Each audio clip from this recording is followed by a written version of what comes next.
मेघा और अरविंद की नई नई शादी हुई थी। शादी को अभी 3 महीने ही बीते थे। अरविंद, जो एक सफल व्यवसायी था और अपनी मेहनत के दम पर एक बड़ी संपत्ति का मालिक बना था, मेघा से बेहद प्यार करता था।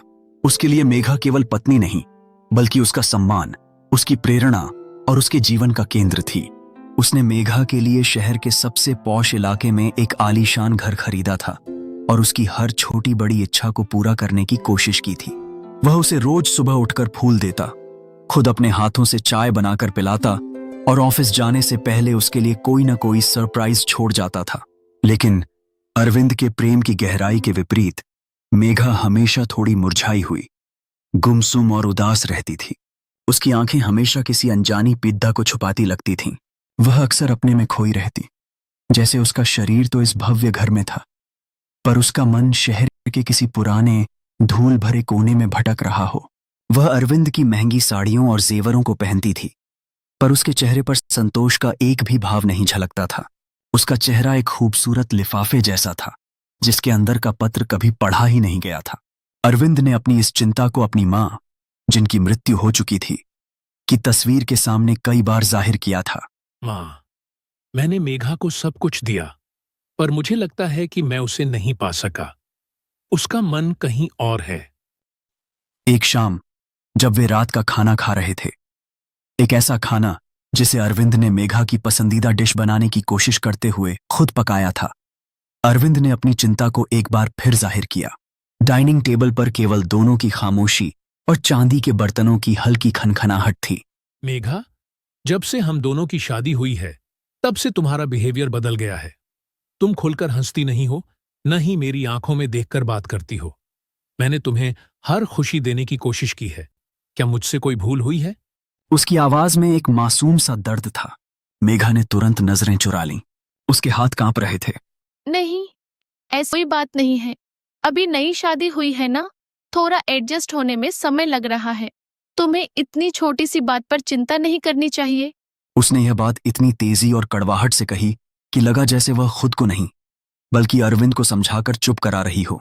अरविंद ने संतोष व्यक्त करने की कोशिश की, पर उसके दिल का कोना जानता था कि यह केवल एक बहाना था। उसने सोचा कि शायद वह थोड़ा और समय दे, शायद मेघा को यह रिश्ता स्वीकार करने में थोड़ा और वक्त लगे। उसने मुस्कुराने की कोशिश की। ठीक है, मैं इंतजार करूंगा, बस खुश रहो। यह सुनकर अरविंद अगले दिन ऑफिस चला गया। उसने मेघा को एक महंगा डायमंड सेट गिफ्ट करने की योजना बनाई थी, पर उसके मन में एक अज्ञात आशंका का बीज अंकुरित हो चुका था। वह जानता था कि इस घर में सब कुछ है, सिवाय उस पवित्र विश्वास के जिस पर कोई भी रिश्ता टिका होता है। अरविंद को देर रात तक काम करने की आदत थी, क्योंकि वह अपनी कंपनी को नई ऊंचाइयों पर ले जाना चाहता था। लेकिन उस दिन उसे एक जरूरी क्लाइंट मीटिंग जल्दी खत्म करनी पड़ी और वह जल्दी छुट्टी लेकर घर आ गया। रात को लगभग 9:30 बजे थे जब वह घर के सामने पहुंचा। उसने देखा कि लिविंग रूम की लाइट जल रही थी, जो कि असामान्य था, क्योंकि मेघा जल्दी सो जाती थी। जैसे ही उसने दरवाजे पर हाथ रखा, उसे महसूस हुआ कि दरवाजा अंदर से बंद नहीं था, केवल हल्का सा लगा हुआ था। शायद मेघा भूल गई, उसने सोचा, और दरवाजा खोलकर अंदर दाखिल हुआ। जैसे ही उसने दरवाजा खोला और अंदर का दृश्य देखा, उसके पैरों तले जमीन खिसक गई। उसके हाथ से कार की चाबियां गिर गईं, जिनकी आवाज उस भयावह शांति में एक विस्फोट जैसी लगी। लिविंग रूम में उसकी पत्नी मेघा एक गैर मर्द के साथ बैठी थी। वे एक दूसरे के बहुत करीब थे, एक दूसरे का हाथ थामे हुए थे। यह आदमी राजीव था। मेघा और राजीव शादी से पहले एक दूसरे से प्यार करते थे, लेकिन राजीव एक गरीब परिवार से था और अपनी जिंदगी में संघर्ष कर रहा था। मेघा के माता पिता ने, जो केवल पैसे और सामाजिक प्रतिष्ठा को महत्व देते थे, राजीव को ठुकरा दिया था और मेघा को अरविंद जैसे सफल व्यवसायी से शादी करने के लिए मजबूर किया था। राजीव, जो अब किसी तरह शहर में नौकरी पाकर मेघा के घर तक पहुंच चुका था, अब मेघा का सहारा बन चुका था। दोनों एक दूसरे में खोए हुए थे। उनके चेहरे पर वही खुशी, वही चमक थी जो मेघा के चेहरे से शादी के बाद हमेशा के लिए गायब हो चुकी थी। मेघा, यह सब क्या है? जैसे किसी गहरे कुएं से आ रही हो। मेघा और राजीव चौंक गए, जैसे किसी ने उसकी सारी जान खींच ली हो। पर राजीव, जिसके अंदर वर्षों का गुस्सा और ईर्ष्या भरी थी, तुरंत संभल गया। उसने मेघा के हाथ को और कसकर पकड़ा और एक विजयी मुस्कान के साथ खड़ा हो गया। हाँ, हम दोनों एक दूसरे से प्यार करते हैं। मैं राजीव हूं और मेघा केवल मेरी है। अरविंद के पैरों से ताकत जा चुकी थी। वह सोफे के सहारे खड़ा हो गया। उसने अपने आंसू पोंछते हुए पूछा, तो तुमने मुझसे शादी क्यों की? क्यों मेरे साथ इतना बड़ा धोखा किया? मैंने तुम्हें सब कुछ दिया। क्या मेरा प्यार इतना कमजोर था कि तुम कुछ महीनों में ही किसी और के पास चली गई? मेघा ने अब अपनी आंखें ऊपर उठाईं। उसकी आंखों में पछतावा नहीं, बल्कि एक अजीब सी कठोरता थी। क्योंकि मैं राजीव के साथ रहने के लिए कोई रास्ता नहीं देख पा रही थी। तुमने मुझे खरीद लिया था अरविंद। मेरे माँ बाप ने मुझे तुम्हारे पैसों के लिए बेच दिया था, पर मेरा दिल हमेशा राजीव के पास था। मैं तुमसे घृणा करती हूँ अरविंद, क्योंकि तुमने मुझे मेरे प्यार से अलग किया। अरविंद को लगा कि उसकी दुनिया खत्म हो गई है।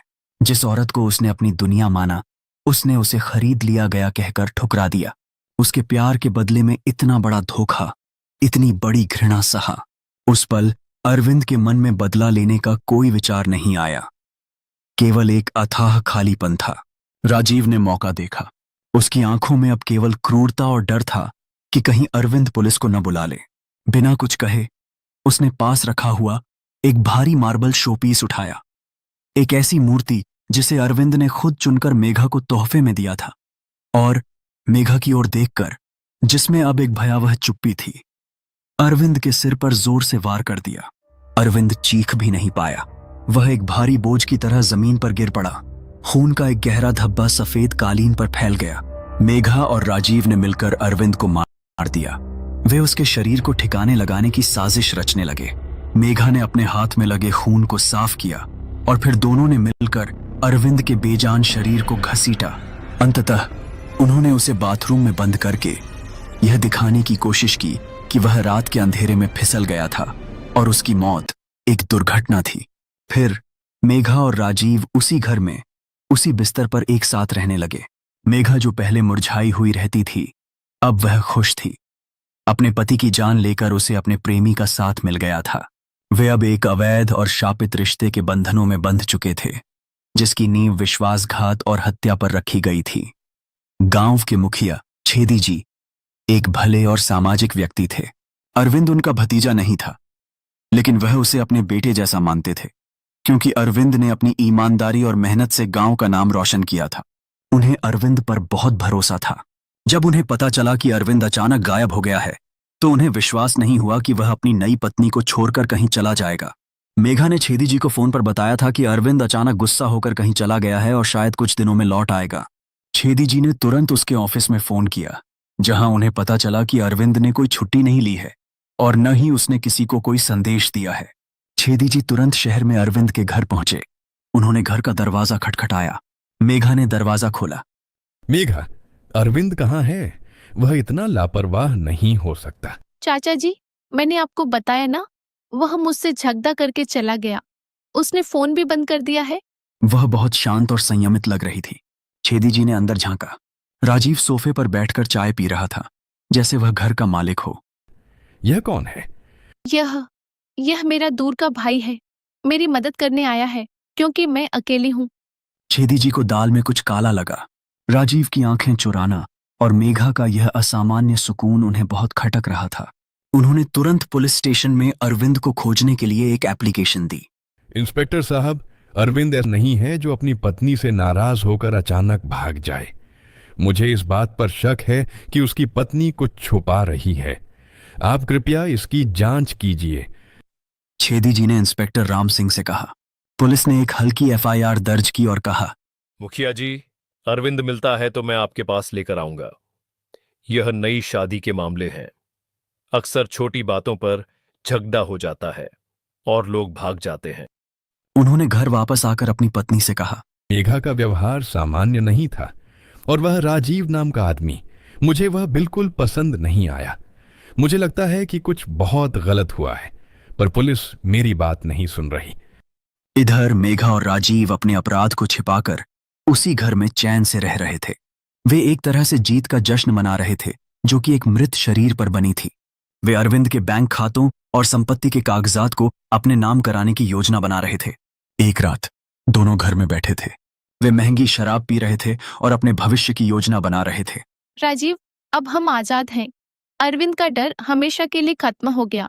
अब यह घर, यह पैसा, यह सब हमारा है। हाँ, अब हम पूरी तरह से एक हैं। उस आदमी ने हमें अलग करने की कोशिश की थी। हम अपनी जिंदगी अपनी शर्तों पर जिएंगे। उनके चेहरे पर अपराधबोध का कोई निशान नहीं था, केवल एक क्रूर विजय की मुस्कान थी। लेकिन उनका यह अवैध सुकून ज्यादा देर तक नहीं टिकने वाला था। उस रात उनकी हर हंसी, उनकी हर बात कमरे की दीवारों से टकराकर एक भयानक गूंज पैदा कर रही थी। ठीक उसी पल, जब वे दोनों अपने अपराध की जीत का जश्न मना रहे थे और एक दूसरे के प्रति अपने प्रेम का प्रदर्शन कर रहे थे, अचानक उनके घर की बिजली बंद हो गई। पूरे घर में घना, असहनीय अंधेरा छा गया। यह ऐसा अंधेरा था जिसे टॉर्च भी नहीं भेज सकती थी। मेघा और राजीव चिंतित हो गए। उन्हें लगा कि शायद यह कोई सामान्य बिजली की कटौती है, पर उस अंधेरे के साथ ही कमरे में एक अजीब सी अप्राकृतिक ठंडक छा गई, जो बाहर के मौसम से मेल नहीं खाती थी। राजीव, ये क्या हो रहा है? मुझे डर लग रहा है। मेघा ने कांपती आवाज में कहा। उसकी आवाज में अब तक का सारा संयम टूटने लगा था। राजीव ने टॉर्च खोजने की कोशिश की। वह जैसे ही सोफे से उठा, तभी हवा का एक अदृश्य, शक्तिशाली झोंका कमरे के बीच से गुजरा।